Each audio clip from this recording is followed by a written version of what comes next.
Las alegorías de Sara y Agar. Pues estas mujeres son los dos pactos. Gálatas 4:24. No puede haber una mayor diferencia entre dos cosas en el mundo que la que existe entre la ley y la gracia.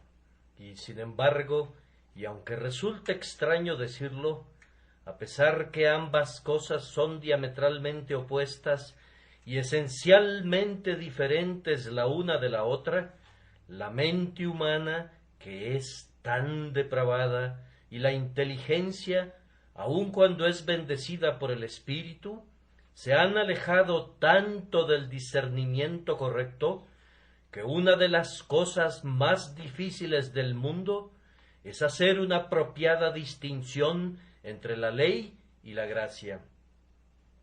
Quien conoce esa diferencia y la recuerda continuamente, la diferencia fundamental entre ley y gracia, ha comprendido la esencia de la teología. Quien pueda comprender adecuadamente la diferencia entre la ley y la gracia, no está lejos de entender el tema del Evangelio en todas sus ramificaciones, sus matices y sus alcances. En toda ciencia hay una parte que resulta muy sencilla y fácil una vez que la hemos aprendido, pero que al principio se mostraba como un difícil comienzo aún antes de entrar en materia. Ahora, la primera dificultad cuando uno se esfuerza en aprender el Evangelio es esta. Entre la ley y la gracia debe haber una diferencia muy clara para cualquier cristiano y especialmente para quien ha recibido instrucción y preparación. Pero aún así, inclusive en los cristianos más preparados e instruidos, hay siempre una tendencia a confundir ambas cosas. Son tan opuestas como la luz y la oscuridad, y tan irreconciliables como el fuego y el agua. Sin embargo, el ser humano está perpetuamente esforzándose por hacer un compuesto de ambas cosas, a menudo por ignorancia, pero a veces voluntariamente. Buscan cómo mezclarlas cuando Dios las ha separado categóricamente. Esta mañana voy a tratar de enseñarles algo acerca de las alegorías de Sara y Agar, para que puedan entender la diferencia esencial entre los pactos de la ley y de la gracia. No nos vamos a adentrar completamente en el tema, sino que únicamente usaremos los ejemplos que el texto nos proporciona. En primer lugar, quiero que consideren a las dos mujeres a quienes Pablo usa como tipos, Agar y Sara. Después me concentraré en los dos hijos, Ismael e Isaac. En tercer lugar, me voy a referir a la conducta de Ismael para con Isaac. Y voy a concluir comentando acerca de los diferentes destinos de ambos. Primero, los invito a que miren a las dos mujeres, Agar y Sara. Se dice que ellas son los tipos de los dos pactos, y antes de empezar, debemos decirles en qué consisten los pactos. El primer pacto representado por Agar es el pacto de obras, que es este: oh hombre, allí está mi ley. Si tú por tu lado te comprometes a guardarla, yo, por mi lado, me comprometo a que vivas si la guardas. Si tú prometes obedecer mis mandamientos perfectamente, enteramente, plenamente, sin una sola ofensa en ningún punto, yo te llevaré al cielo. Pero escúchame bien, si tú violas algún mandamiento, si tú te rebelas contra una sola ordenanza, te voy a destruir para siempre. Ese es el pacto de Agar, el pacto promulgado en el Sinaí, en medio de tempestad, fuego y humo. o más bien presentado antes que nada, en el huerto del Edén, donde Dios le dijo a Adán: el día que de él comieres, ciertamente morirás.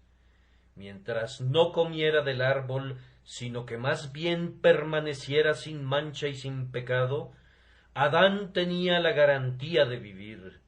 Ese es el pacto de la ley, el pacto de Agar. El pacto de Sara es el pacto de gracia, no hecho entre Dios y el hombre, sino hecho entre Dios y Cristo Jesús, y que consiste en esto: Cristo Jesús, por su parte, se compromete a llevar el castigo de los pecados de todo su pueblo, se compromete a morir, a pagar sus deudas, a cargar con las iniquidades sobre sus hombros. Y el Padre, por su parte, promete que todos aquellos por los que muera efectivamente el Hijo serán salvados con toda certeza, que viendo que ellos tienen corazones perversos, Él pondrá su ley en sus corazones para que no se aparten de ella, y que viendo que tienen pecados, Él los pasará por alto y no los recordará jamás. El pacto de obras era: oh hombre, haz esto y vivirás. Pero el pacto de gracia es: haz esto, oh Cristo, y tú, hombre, vivirás. La diferencia en los pactos radica en esto: el uno fue hecho con el hombre, el otro con Cristo. El uno era un pacto condicional, condicional al cumplimiento que le diera Adán. El otro es un pacto condicional para con Cristo, pero perfectamente incondicional para con nosotros. No hay ningún tipo de condiciones en el pacto de la gracia, o si existen condiciones, el propio pacto las satisface. El pacto de la gracia da arrepentimiento, da buenas obras, da salvación, como un acto puramente incondicional y gratuito. Tampoco nuestra permanencia en ese pacto depende de nosotros en el menor grado. El pacto fue hecho por Dios con Cristo, firmado, sellado y ratificado, y en todas las cosas ordenado correctamente. Ahora vayamos y miremos la alegoría. En primer lugar, quisiera que vieran que Sara, que es el tipo del nuevo pacto de la gracia, fue la esposa original de Abraham. Antes que él conociera algo acerca de Agar, Sara era su esposa. El pacto de gracia era, después de todo, el pacto original. Hay algunos malos teólogos que enseñan que Dios hizo al hombre recto e hizo un pacto con él, que el hombre pecó y que, como algún tipo de reconsideración posterior, Dios hizo un nuevo pacto con Cristo para la salvación de su pueblo. Pero eso es un error total. El pacto de gracia fue hecho antes que el pacto de obras, pues Cristo Jesús, antes de la fundación del mundo, lo consumó como su cabeza y representante, y se dice que nosotros somos elegidos de conformidad al conocimiento anticipado de Dios el Padre, por medio de la obediencia y aspersión de la sangre de Jesús. Nosotros, mucho antes que cayéramos, fuimos amados por Dios. Él no nos amó por piedad, sino que amó a su pueblo considerado puramente como criaturas. Él los amó cuando se convirtieron en pecadores, pero cuando comenzó con ellos, los consideró como criaturas. Él permitió que cayeran en pecado para mostrar las riquezas de su gracia que existía antes del pecado de los hombres. No los amó ni los eligió de entre todos los demás después de su caída, sino que los amó más allá de su pecado y antes de su pecado. Él hizo el pacto de gracia antes que cayéramos por el pacto de obras. Si ustedes pudieran regresar a la eternidad y preguntar cuál pacto nació primero, escucharían que la gracia nació antes que la ley, que vino al mundo mucho antes que la ley hubiera sido promulgada, de mayor antigüedad que los principios fundamentales que guían nuestra moralidad. Es esa grandiosa roca fundamental de gracia, en un pacto hecho en la antigüedad, antes que los videntes predicaran la ley, antes que el Sinaí humeara, mucho antes que Adán estuviera en el huerto, Dios había ordenado a su pueblo para vida eterna, para que pudiera ser salvado por medio de Jesús. Observen a continuación, aunque Sara era la esposa de mayor edad, sin embargo, Agar dio a luz al primer hijo. Así que el primer hombre, Adán, fue el hijo de Agar. Aunque nació perfectamente puro y sin mancha, él no fue el hijo de Sara cuando estaba en el huerto. Agar tuvo el primer hijo. Ella dio a luz a Adán, que vivió durante un tiempo bajo el pacto de obras. Adán vivió en el huerto de conformidad a este principio. Su caída consistiría en la comisión de pecados, y si no cometía ningún pecado, entonces él permanecería para siempre. Adán tenía enteramente el poder de obedecer a Dios o no. Su salvación, entonces, descansaba simplemente sobre esta base: si tocas de ese fruto, ciertamente morirás. Si obedeces mi mandamiento y no lo tocas, vivirás. Y Adán, perfecto como era, no era sino un Ismael después de su caída y no un Isaac. Aparentemente, de cualquier manera, él pertenecía a la familia de Agar, aunque secretamente, según el pacto de gracia, pudo haber sido un hijo de la promesa. Bendito sea Dios, porque nosotros no estamos bajo Agar ahora. No estamos bajo la ley desde la caída de Adán. Ahora Sara ha dado a luz hijos. El nuevo pacto es la madre de todos nosotros. Pero además observen que Agar no estaba destinada a ser una esposa. Nunca debió haber sido otra cosa que la sierva de Sara. La ley nunca tuvo por objetivo salvar hombres. Únicamente estaba destinada para ser una sierva del pacto de gracia. Cuando Dios promulgó la ley en el Sinaí, no fue con el propósito de que algún hombre pudiera salvarse jamás por ella. Nunca concibió que el hombre obtendría la perfección por ese medio. Pero ustedes saben que la ley es una maravillosa sierva de la gracia. ¿Quién nos llevó al Salvador? ¿Acaso no fue la ley que tronaba en nuestros oídos? Nunca hubiéramos venido a Cristo si la ley no nos hubiese guiado allá. Nunca hubiéramos conocido el pecado si la ley no lo hubiera revelado.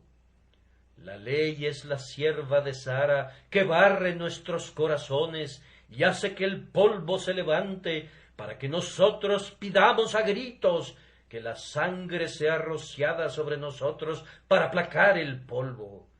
La ley es, por decirlo así, el perro pastor de Jesucristo que va tras sus ovejas y las trae al redil. La ley es el rayo que aterra a los impíos y los conduce a volverse del error de sus pasos y a buscar a Dios.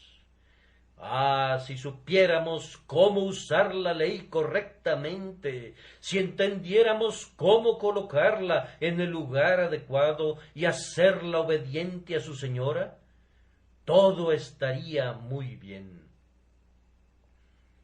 Pero esta Agar siempre estará deseando ser la señora como Sara, pero Sara jamás permitirá eso, sino que se cerciorará de tratarla duramente y echarla fuera.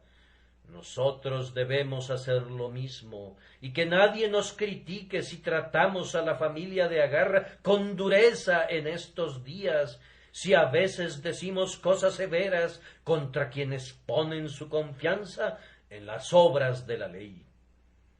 Vamos a citar a Sara como nuestro ejemplo. Ella trató duramente a Agar, y así lo haremos nosotros.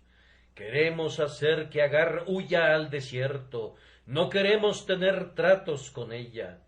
Sin embargo, es algo muy notable que a pesar que Agar es tosca y fea, los hombres siempre tienen un mayor amor por ella que el que sienten por Sara, y están inclinados a exclamar continuamente: Agar, tú serás mi señora, en lugar de decir: Sara, yo seré tu hijo y Agar será la esclava.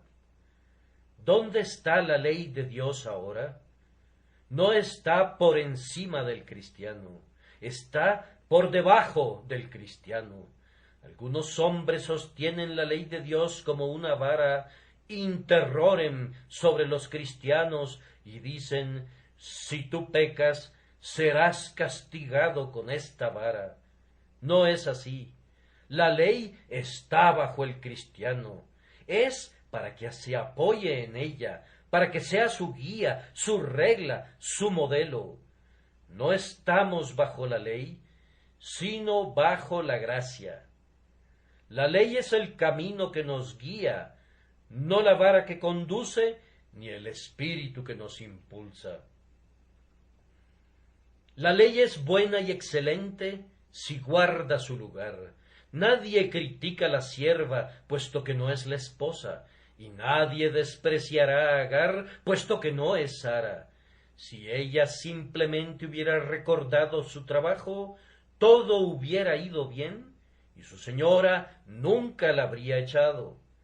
No queremos echar fuera de las iglesias a la ley, siempre y cuando sea mantenida en su posición correcta, pero cuando es elevada al rango de señora, fuera con ella. Nosotros no aceptaremos el legalismo.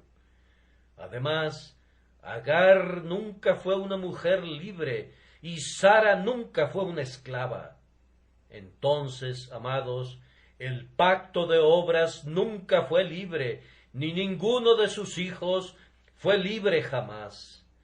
Todos aquellos que confían en sus obras no son libres nunca y nunca podrán serlo, aunque llegaran a ser perfectos en buenas obras. Aun si no tuvieran pecado, continúan siendo esclavos, pues cuando hubiéramos hecho todo lo que teníamos que haber hecho, Dios no sería nuestro deudor, sino que nosotros todavía seríamos deudores de Él y permaneceríamos como esclavos. Si yo pudiera guardar toda la ley de Dios, no tendría ningún derecho a mi favor, pues habría cumplido únicamente con mi deber y todavía sería un esclavo. La ley es el amo más riguroso del mundo y ningún hombre sabio querría servirle, pues después de todo lo que hubieras hecho, la ley nunca te daría un gracias por ello, sino que diría: continúe, Señor, continúe. El pobre pecador que intenta ser salvado por la ley es como un caballo ciego que da vueltas y más vueltas alrededor de un molino sin dar nunca un paso más allá, y que sólo recibe latigazos continuamente. Sí, entre más rápido vaya, más trabajo hace, más se cansa y le va peor. Entre más legalista sea un hombre, más segura será su condenación. Entre más santo sea un hombre, si confía en sus obras, más seguro puede estar de su rechazo final y de su eterna porción con los fariseos. Agar era una esclava. Ismael, aunque era un buen muchacho virtuoso, no era sino un esclavo y no podía aspirar a más. Todos los trabajos que desempeñaba para su padre no podían convertirlo en un hijo nacido en libertad. Sara nunca fue esclava. Ella pudo eventualmente ser tomada prisionera por Faraón, pero aun en esa condición no fue una esclava. Su esposo pudo negarla ocasionalmente, pero ella continuaba siendo su esposa. Pronto fue reconocida por su esposo, y pronto Faraón fue obligado a devolverla. Así el pacto de la gracia podría dar la impresión de estar en peligro alguna vez, y su representante podría clamar: Padre mío, si es posible, pase de mí esta copa, pero nunca estuvo en un riesgo real. Y a veces el pueblo bajo el pacto de la gracia podría parecer cautivo y esclavo, pero ellos todavía son libres. Oh, que nosotros supiéramos cómo estar firmes en la libertad con que Cristo nos hizo libres. Un pensamiento más. Agar fue expulsada al igual que su hijo, pero Sara no fue echada fuera nunca. Así que el pacto de obras ha cesado de ser un pacto. No sólo las personas que han confiado en él han sido arrojadas fuera. Ismael no fue expulsado solo, sino que la madre de Ismael también lo fue. Así que no sólo el legalista se sabrá a sí mismo condenado, sino que la ley como un pacto ha dejado de ser, pues tanto la madre como el hijo son echados fuera por el Evangelio, y quienes confían en la ley son desechados por Dios. Ustedes preguntan hoy, ¿quién es la esposa de Abraham? Pues Sara. ¿Acaso no duerme al lado de su marido en la cueva de Macpela en este instante? Allí descansa ella, y si descansara allí por los próximos 1000 años, ella sería todavía la esposa de Abraham, mientras que Agar jamás podrá serlo. Oh, cuán dulce es saber que el pacto celebrado en la antigüedad fue en todas las cosas perfecto y nunca, nunca será invalidado. No es así mi casa para con Dios. Sin embargo, Él ha hecho conmigo pacto perpetuo, ordenado en todas las cosas, y será guardado. Ah, ustedes legalistas, no me sorprende que enseñen la doctrina de que se puede perder la salvación, pues eso es consistente con su teología. Por supuesto que Agar tiene que ser echada fuera, e Ismael también. Pero nosotros que predicamos el pacto de salvación gratuita y plena, sabemos que Isaac nunca será echado fuera, y que Sara nunca dejará de ser la amiga y esposa de Abraham. Ustedes que pertenecen a la familia de Agar, ustedes ceremonialistas, ustedes hipócritas, ustedes formalistas, ¿de qué les sirve cuando digan al final: ¿dónde está mi madre? ¿Dónde está mi madre la ley? Oh, ella es echada fuera, y tú te puedes unir a ella en el olvido eterno. Pero el cristiano puede preguntar al final: ¿dónde está mi madre? Y se dirá: allí está la madre de los fieles, la Jerusalén de arriba, la cual es madre de todos nosotros, y entraremos y habitaremos con nuestro Padre y nuestro Dios. Ahora vamos a considerar a los 2 hijos. Mientras que las 2 mujeres eran un tipo de los 2 pactos, los 2 hijos Eran un tipo de quienes viven bajo cada uno de los pactos. Isaac es el tipo del hombre que camina por fe y no por lo que ve, y que espera ser salvado por la gracia. Ismael es el tipo de hombre que vive por obras y espera ser salvado por sus propias buenas acciones. Consideremos a ambos. En primer lugar, Ismael es el mayor. Entonces, amados, el legalista es mucho mayor que el cristiano. Si yo fuera un legalista hoy, sería algunos 15 o 16 años mayor de lo que soy como cristiano, pues todos nacemos como legalistas. Hablando de los arminianos, Whitefield decía: todos nosotros nacemos arminianos. La gracia es la que nos torna calvinistas, la gracia nos vuelve cristianos, la gracia nos hace libres y nos permite conocer nuestra posición en Cristo Jesús.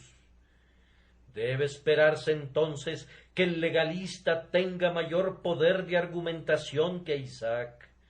Y cuando los dos muchachos están luchando, naturalmente Isaac cae derribado, pues Ismael es más corpulento, y debemos esperar que vamos a escuchar que Ismael hace el mayor ruido, pues él es hombre fiero, su mano es contra todos, y la mano de todos contra él, mientras que Isaac es un joven pacífico.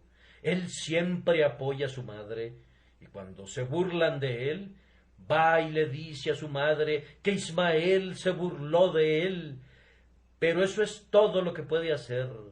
Él no posee mucha fuerza. Lo mismo pueden observar ustedes el día de hoy. Los ismaelitas son generalmente los más fuertes y nos pueden derribar violentamente cuando argumentamos con ellos. De hecho, ellos se jactan y se glorían porque los Isaacs no tienen mucho poder de razonamiento, no tienen mucha lógica. No, Isaac no necesita eso, pues él es un heredero según la promesa, y la promesa y la lógica no se llevan mucho. Su lógica es su fe, su retórica es su entrega. Nunca esperen que el Evangelio resulte victorioso mientras estén disputando a la manera de los hombres. Más bien esperen ser vapuleados. Si ustedes argumentan con un legalista y él gana, digan: «Ah, yo esperaba eso». Eso demuestra que yo soy un Isaac, pues con toda seguridad Ismael dará a Isaac una paliza, y yo no lo lamento para nada.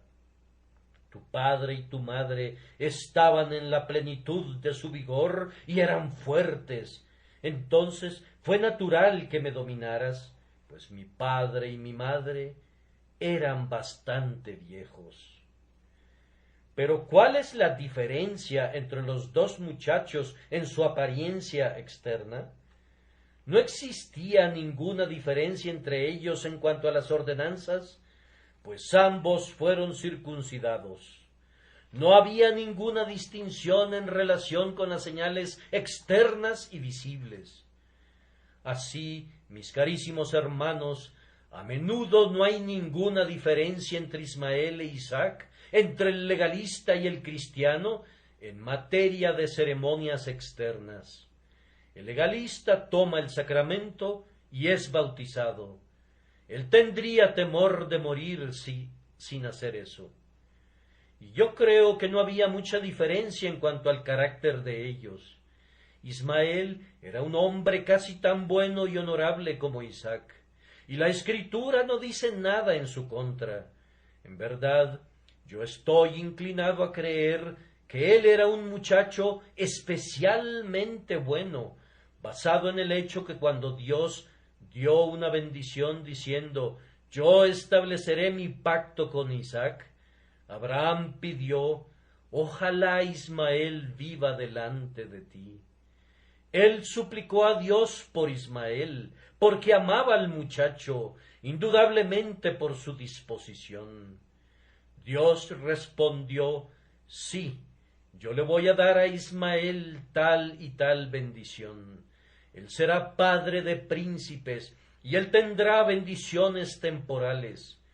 Pero Dios no cedería ni por la oración de Abraham.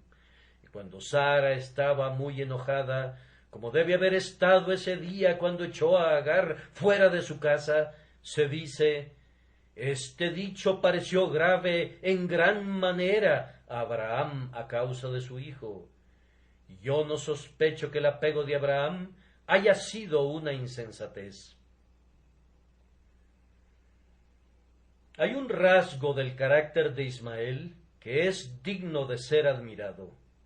Cuando Abraham murió, no le heredó a Ismael ni un pedazo de madera ni una piedra, pues ya le había dado previamente su porción antes de despedirlo. Y sin embargo, Ismael participó en los funerales de su padre, pues se dice que sus hijos Ismael e Isaac lo enterraron en Macpela. Parecería que sólo habían unas pequeñas diferencias en el carácter de los dos. Así que, amadísimos hermanos, hay poca diferencia entre el legalista y el cristiano en su aspecto exterior. Ambos son los hijos visibles de Abraham. Nada los distingue en la vida, pues Dios permitió que Ismael fuera tan bueno como Isaac, para mostrar que no es la bondad del hombre lo que motiva la distinción, sino que de quien quiere tiene misericordia, y al que quiere endurecer, endurece. Entonces, ¿cuál era la distinción?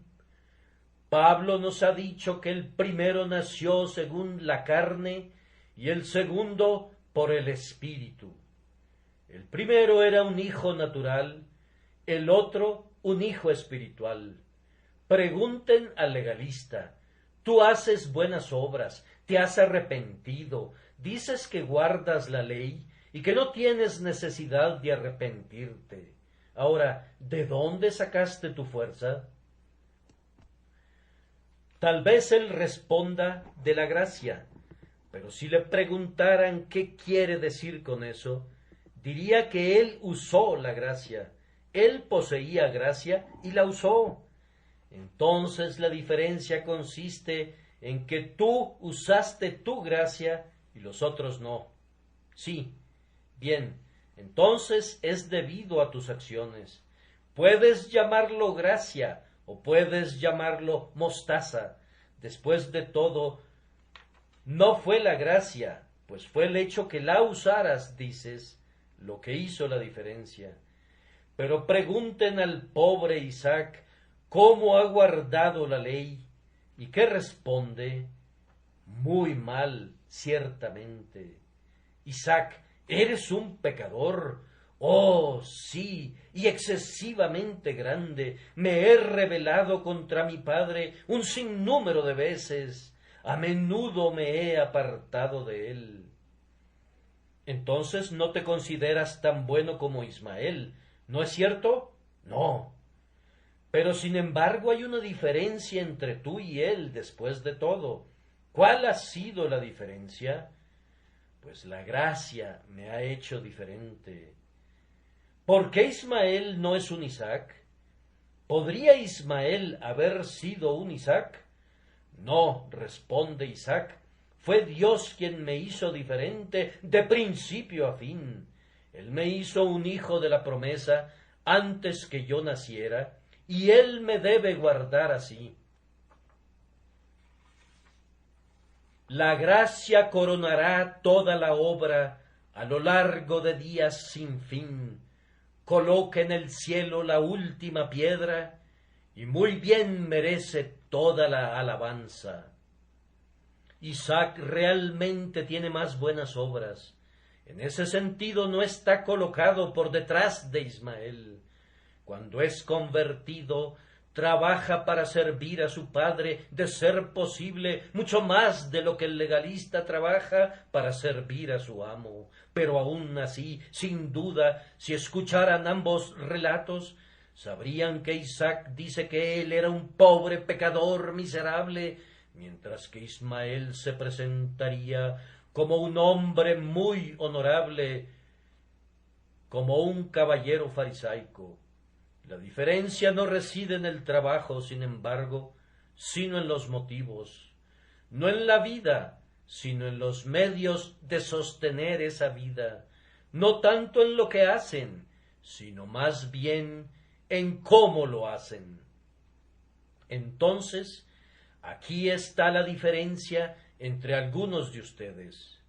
No que ustedes, los legalistas, sean peores que los cristianos. A menudo sus vidas pueden ser mejores, pero sin embargo ustedes pueden perderse. ¿Acaso se quejan de eso como algo injusto? Para nada. Dios dice que los hombres deben ser salvados por fe.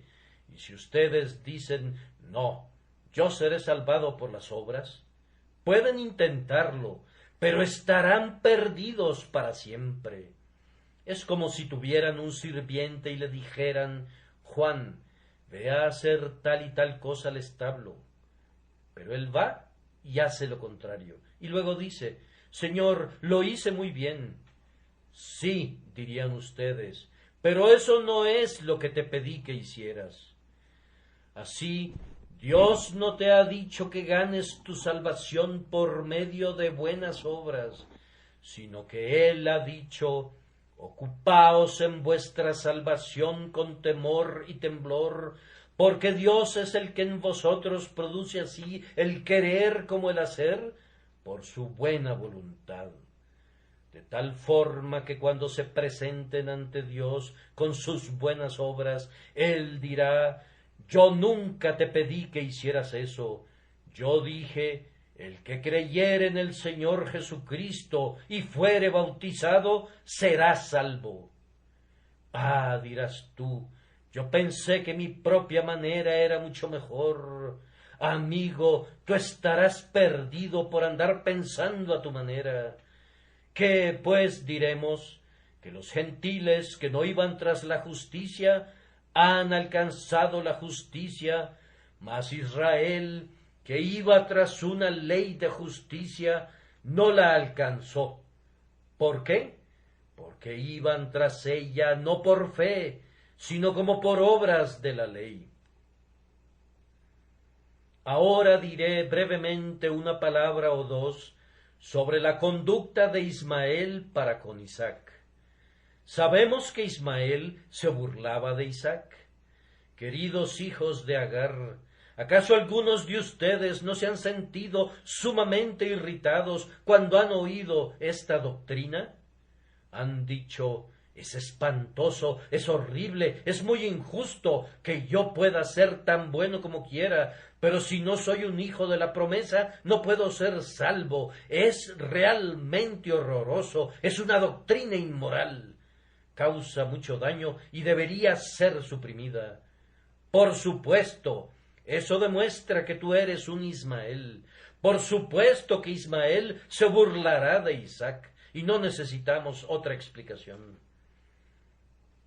Donde se predica la pura soberanía de Dios, donde se sostiene que el hijo de la promesa y no el hijo de la carne es el heredero, el hijo de la carne siempre hace un alboroto acerca de ello.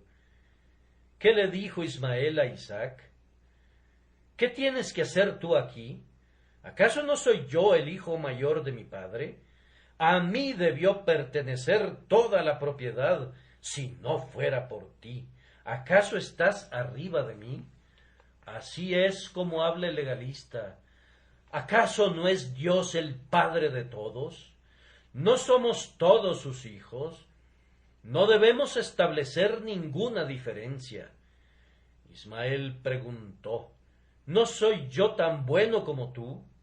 ¿No sirvo yo igualmente a mi padre? En cuanto a ti, tú sabes que eres el favorito de tu madre, pero mi madre es tan buena como la tuya. Y de esta manera molestaba y se burlaba de Isaac. Eso es exactamente lo que ustedes, arminianos, hacen con la salvación por gracia. El legalista dice: no puedo verlo así, no puedo aceptarlo y no lo haré. Si ambos somos iguales en carácter, no puede ser justo que uno se pierda y el otro sea salvo. Y así se burla de la gracia inmerecida. Puedes pasártela sin problemas si evitas predicar sobre la gracia inmerecida, pero si te atreves a hablar sobre tales cosas, aunque sean ofensivas para la muchedumbre, ¿qué dirá la gente? Las llaman el anzuelo de la popularidad. Pocos peces, sin embargo, muerden ese anzuelo. La mayoría de los hombres dice: lo odio, no puedo soportarlo, él es tan poco caritativo. Ustedes afirman que predicamos esto para ganar popularidad. Vamos, es visiblemente una clara mentira, pues la doctrina de la soberanía de Dios siempre será impopular. Los hombres siempre la odiarán y rechinarán sus dientes, tal como lo hicieron cuando Jesús la enseñaba. Muchas viudas, decía él, había en Israel, pero a ninguna de ellas fue enviado el profeta, sino a una viuda en Sarepta. Y muchos leprosos había en Israel, pero ninguno de ellos fue limpiado, excepto uno que había venido de muy lejos, de Siria. Una envidiable popularidad obtuvo nuestro Salvador con ese sermón. Las personas rechinaron sus dientes en su contra, y toda la popularidad que tenía hubieran querido rodar la cuesta abajo desde la cumbre del monte, desde donde, se dice, lo querían despeñar. Mas él pasó por en medio de ellos y se fue. ¿Cómo? Popular para rebajar el orgullo del hombre, para abolir la posición del hombre y hacerlo que se encorve ante Dios como un pobre pecador. No, nunca será popular, sino hasta que los hombres nazcan ángeles y que todos los hombres amen al Señor, y eso no sucederá todavía, creo. Pero necesitamos investigar qué sucedió con los dos hijos. Primero, Isaac recibió toda la herencia, pero Ismael no recibió nada. No que Ismael haya salido pobre, pues recibió muchos regalos y se volvió muy rico y poderoso en este mundo, pero no tuvo ninguna herencia espiritual. Así el legalista recibirá muchas bendiciones como una recompensa por su legalidad. Él será respetado y honrado. Verdaderamente, dijo Cristo, los fariseos tienen ya su galardón. Dios no le roba su recompensa a nadie. Cualquier cosa que el hombre intente pescar, pescará. Dios les paga a los hombres todo lo que les debe, y todavía mucho más. Y aquellos que guardan su ley aun en este mundo recibirán grandes favores. Al obedecer el mandamiento de Dios, ellos no lesionarán sus cuerpos como lo hacen los viciosos, y preservarán mejor su reputación. La obediencia es buena en ese sentido. Pero por otro lado, Ismael no recibió ninguna herencia.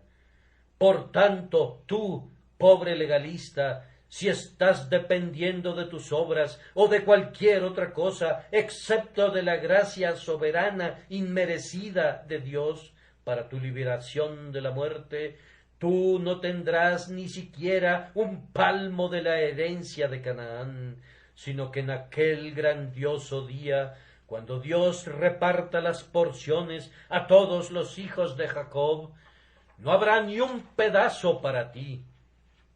Pero si tú eres un pobre Isaac, un pobre pecador culpable y tembloroso, si tú dices, Ismael tiene sus manos llenas, pero yo nada en mis manos llevo, simplemente a la cruz me apego.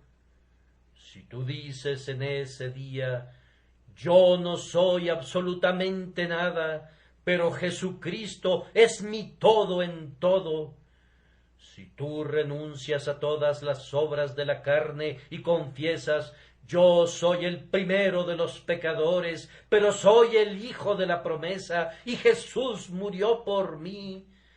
Tú tendrás una herencia, y no te la robarán todas las burlas de quienes son Ismael en el mundo, ni será disminuida por los hijos de Agar. Tú podrás ser vendido algunas veces y llevado a Egipto, pero Dios traerá a quienes son como José o como Isaac de regreso, y tú todavía serás exaltado a la gloria y te sentarás a la diestra de Cristo. Ah, he pensado a menudo qué consternación habrá en el infierno cuando vayan allá hombres buenos en lo exterior. Señor, dice uno al entrar allí, ¿debo ir a ese calabozo aborrecible? No guardé el día domingo, no fui un sabatario estricto, yo nunca maldije, ni juré en toda mi vida. ¿Acaso voy a entrar allí? Yo pagué diezmos de todo lo que poseía y voy a ser encerrado allí. Yo fui bautizado, participé en la cena del Señor, yo fui todo lo que un hombre bueno pudo ser jamás. Es verdad, yo no creí en Cristo, pero no pensé que necesitara a Cristo, pues estaba convencido que yo era demasiado bueno y demasiado honorable. ¿Y voy a ser encerrado allí? Sí, Señor, y entre los condenados tú tendrás esta preeminencia, que tú ciertamente despreciaste a Cristo por sobre todo lo demás. Los otros nunca erigieron un anticristo. Ellos siguieron una vida de pecado, y lo mismo hiciste tú en tu medida. Pero tú agregaste a tu pecado que es el más condenable de los pecados. Tú te alzaste como un anticristo y te inclinaste y adoraste tu propia justicia imaginaria. Entonces Dios procederá a decir al legalista, tal día yo te escuché injuriar a mi soberanía, te oí decir que era injusto de mi parte salvar a mi pueblo y distribuir mis favores según el consejo de mi propia voluntad. Tú ciertamente impugnaste la justicia de tu Creador, y justicia tendrás en todo su poder. El hombre había pensado que tenía un gran saldo a su favor, pero descubre luego que es únicamente un granito de su obligación. Pero después Dios extiende la larga lista de sus pecados, con esto al final, sin Dios, sin esperanza, un extraño de la nación de Israel, el pobre hombre ve entonces que su pequeño tesoro es algo despreciable, mientras que la factura que debe a Dios es de 10,000 millones de talentos, y entonces, con un alarido terrible y un grito desesperado, huye con su pequeña lista de méritos que había esperado que lo salvarían, gritando: estoy perdido con todas mis buenas obras. Descubro que mis buenas obras eran como un grano de arena, pero que mis pecados eran montañas, y debido a que no tuve fe, mi justicia no era sino hipocresía blanqueada. Ahora, una vez más, Ismael fue echado fuera e Isaac fue mantenido en la casa.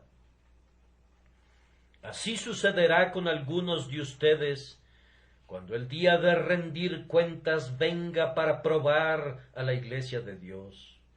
Aunque ustedes han estado viviendo en la Iglesia lo mismo que otros, aunque ustedes llevan la máscara de la profesión de fe sobre ustedes, descubrirán que no les sirve de nada.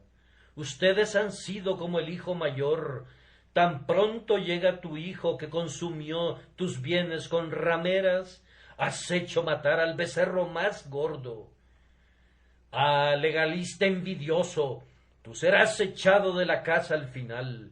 Yo te digo a ti, legalista, y a ti, formalista, que tu relación con Cristo es como la de cualquier pagano, y aunque has sido bautizado con el bautismo cristiano, aunque te sientas a la mesa cristiana, aunque oyes un sermón cristiano, no tienes participación ni porción en el asunto, no más que un católico o un musulmán, a menos que confíes simplemente en la gracia de Dios y que seas un heredero de conformidad a la promesa. Quien quiera que confíe en sus obras, aunque sea nada más un poco, descubrirá que esa poca confianza arruinará su alma. Todo lo que la naturaleza hila será deshilado. Ese barco que fue construido por las obras verá su quilla partida en dos. Un alma debe confiar sencilla y exclusivamente en el pacto de Dios, pues de lo contrario esa alma está muerta. Legalista, tú esperas ser salvado por tus obras. Vamos, ahora te voy a tratar respetuosamente. No te voy a acusar de haber sido un borracho o un blasfemo. Pero quiero preguntarte, ¿estás consciente que para ser salvo por tus obras el requisito es que tú seas enteramente perfecto? Dios exige el cumplimiento de toda la ley. Si tienes una vasija con la más pequeña grieta, no está impecable. ¿Acaso no has cometido pecado en toda tu vida? ¿No has tenido un mal pensamiento? ¿Nunca ha habido perversidad en tu imaginación? Vamos, amigo, yo no supondría que has manchado esos blancos guantes de cabritilla con algo así como lujuria o carnalidad, o que tu fina boca que usa ese lenguaje tan casto haya condescendido a algún juramento o algo parecido a la lascivia. No voy a imaginarme que alguna vez hayas cantado una canción obscena. Voy a dejar eso fuera de duda. Pero, ¿no has pecado nunca? Sí, respondes tú. Entonces, recuerda esto. El alma que pecare, esa morirá. Y eso es todo lo que tengo que decirte. Pero si tú niegas que has pecado alguna vez, sabes que si en el futuro cometes un solo pecado, aunque hayas vivido durante 70 años una vida perfecta, pero al final de esos 70 años cometes un pecado, toda tu obediencia no valdría de nada, pues porque cualquiera que guardare toda la ley, pero ofendiere en un punto, se hace culpable de todos. Amigo, dirás, tu suposición es falsa, pues aunque creo que debo hacer algunas buenas obras, yo creo que Jesucristo es muy misericordioso, y aunque yo no soy exactamente perfecto, soy sincero, y yo creo que la obediencia sincera será aceptada en lugar de una obediencia perfecta. ¿De veras? Te ruego que me digas, ¿qué es la obediencia sincera? He conocido a un hombre que se emborracha una vez a la semana. Él es muy sincero y no cree que esté haciendo mal en tanto que esté sobrio el día domingo. Muchas personas tienen lo que llaman una obediencia sincera, pero es una obediencia que siempre deja un pequeño margen para la iniquidad. Pero entonces tú respondes, yo no tomo demasiado margen, solo me permito ciertos pecadillos. Mi querido amigo, estás muy equivocado en cuanto a tu sincera obediencia, pues si esto fuera lo que Dios requiere, entonces cientos de los caracteres más viles serían tan sinceros como lo eres tú. Pero yo no creo que seas sincero. Si fueras sincero, obedecerías lo que Dios dice. Cree en el Señor Jesucristo y serás salvo. Creo que la obediencia sincera es un sincero engaño, y tú te darás cuenta de ello. Oh, dirás, yo creo que después de todo lo que hemos hecho, debemos ir a Jesucristo y debemos decir, Señor, hay una gran deficiencia aquí, ¿la puedes remediar?